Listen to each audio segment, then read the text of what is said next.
With us now, we've got the CEO of the Messina Group, Jim Messina. He served as White House Deputy Chief of Staff to President Obama and ran his 2012 re-election campaign. And White House correspondent for Politico and co-author of the Playbook, Eugene Daniels. Politico's Jonathan Lemire and Vanity Fair's Molly Jong-Fast with us as well. Jim, I remember 2022.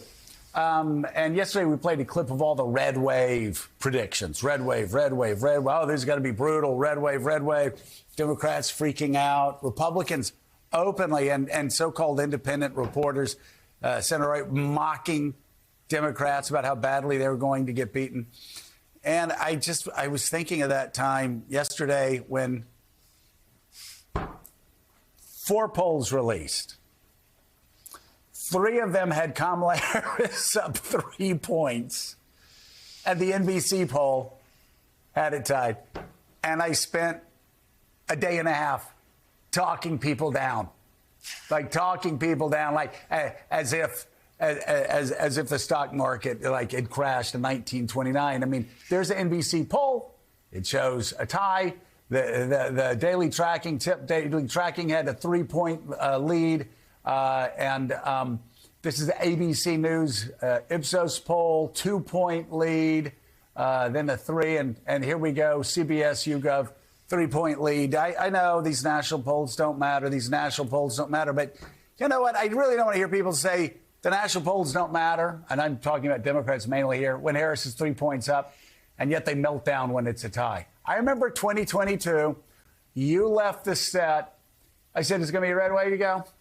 I don't know. And then you said something that I'll always remember. I think I may do it this year. You go, I'm not going to even watch TV till 8 or 9 o'clock tonight because everything before that is going to be wrong. It's like the fog of war. So here we are, 3 weeks out.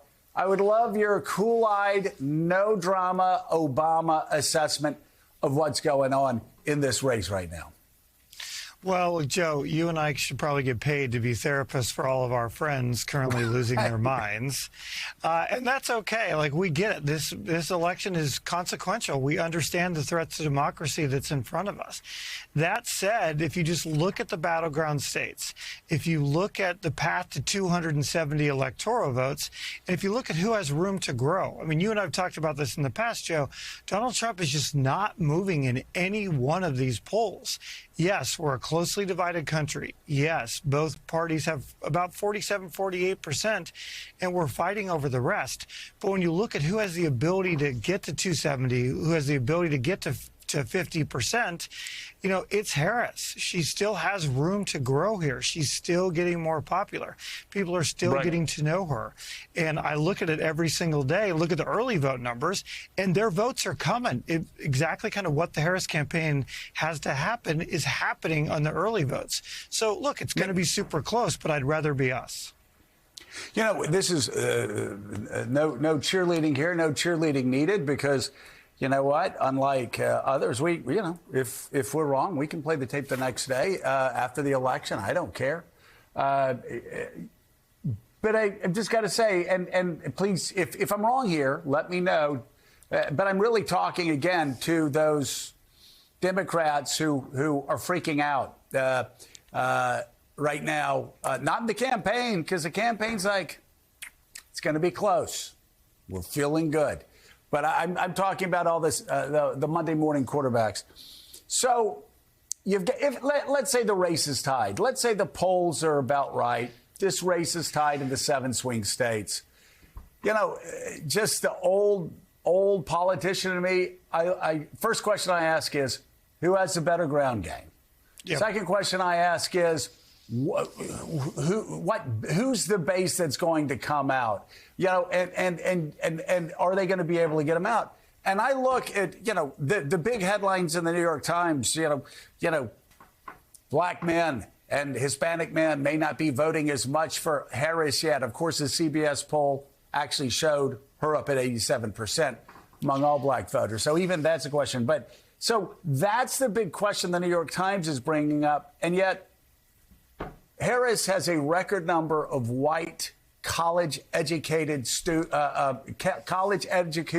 voters that are supporting her now, more than any Republican in modern history. And then you add on top of that the fact that, again, like you said, Trump has been pretty much stuck in his ceiling. The blocking and tackling of this, I think, favors Harris. Oh, Joe, it absolutely does. Sitting 3 weeks out, what are the two things you'd want? You'd want a really big advantage on the ground game, and you'd want to be talking to swing voters. The Harris campaign's doing both of those things. They have a massive ground game that Jen O'Malley Dillon has built over the last 2 years. And they're every day, Kamala Harris is talking to these swing voters. What's the Trump campaign doing? They have outsourced their entire field operation to the super PACs, which I think is a mistake. And then you have Donald Trump for half an hour dancing on stage to YMCA. How is that talking to swing voters, Joe? It just doesn't make any sense sitting 3 weeks out. So, Eugene Daniels, I was just watching, actually. Donald Trump danced for 39 minutes on stage, just danced to the music. This is YMCA, there was Pavarotti, there was Guns N' Roses, it was quite an eclectic mix. It was supposed to be a town hall, as we showed a few minutes ago.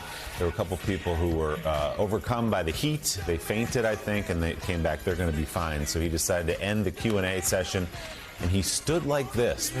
Not exaggerating, for 39 minutes through 9 songs as everyone clapped along, wondering what was going on. And then he exited the stage, and that was that.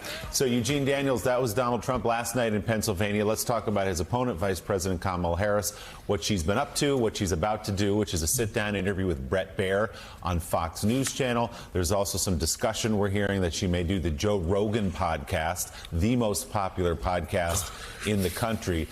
Talk a little bit, if you can, about the strategy behind this, going into places that will be less friendly, say, than the interviews last week. Yeah, less friendly, to put it mildly, with Joe Rogan, I think.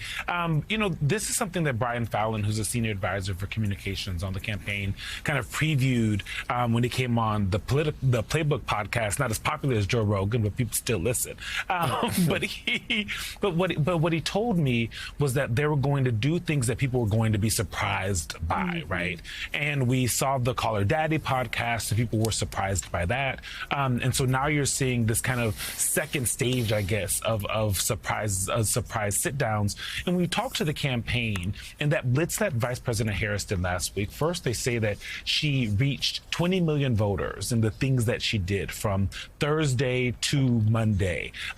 Everything that she did that week reached 20 million voters, which is a huge chunk of folks hearing and seeing Vice President Harris. And now you have her going into places that you often wouldn't see Harris. And they're looking at the different kind of constituencies that pay attention, right? Obviously, Call Her Daddy, The View, women. You have Howard Stern, men as well. But if she does Joe Rogan, if she does Joe Rogan, that's an exact, she's aiming right at young men, right? Which is a constituency that polls show that not just her, but the Democratic Party is getting a little shaky on. And those men are more interested, seem interested in Donald Trump.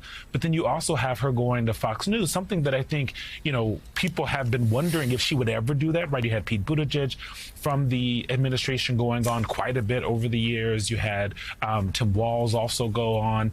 And so basically she and the campaign are trying to say, we're not scared to go in front of what folks might think is unfriendly waters or enemy territory and have the same conversation, right?